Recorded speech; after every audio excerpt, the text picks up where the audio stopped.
Hero ಸ್ಪಿಂಟ್ of ಮಾಡಬೇಕಾ? Of ಮಾಡಬೇಕಾ? ಯಾಕೆ? ಏನಕ್ಕೆ?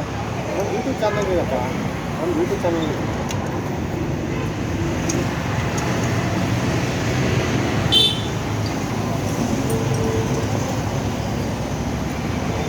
ಅಲ್ಲ ಒಂದಿನ ಅಲ್ಲೇ ತೋರಿಸ್ಬೇಕಾ? ಹಾಂ, ಅಲ್ಲೇ ತೋರಿಸ್ಬೇಕಾ? ಸ್ಕೂಲಲ್ಲಿ ಯಾರೋ ಏನೋ ಮಾಡಿಬಿಟ್ಟವ್ರೆ ಅದು. ಮಾಡಿ ಎಲ್ಲ ಡಬ್ಬ ಸಿಕ್ಕಿದ್ದಾರೆ.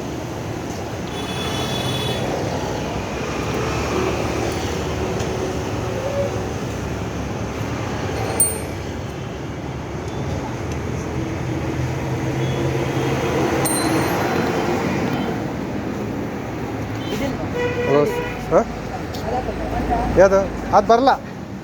ಅದಕ್ಕೆ ಪರ್ಮನೆಂಟ್ ಬೋಲ್ಟ್ ಹಾಕಿಬಿಟ್ರೆ ನೆಕ್ಸ್ಟ್ ಏನು ಪ್ರಾಬ್ಲಮ್ ಬರಲ್ಲ, ಗೊತ್ತಾ? ಹುಡುಗರು ಓಪನ್ ಕ್ಲೋಸ್ ಮಾಡಲ್ಲ. ಫ್ರಂಟ್ ಡಿಕ್ಸ್ ಬ್ಯಾಕ್ ಫ್ರಂಟ್ ತಗೊಂಡು ಗುಡ್ ಕಂಪ್ನಿ. ಅಲ್ಲೇ ಕೊಡು ದುಡ್ಡು, ಅಲ್ಲೇ ಕೊಡು.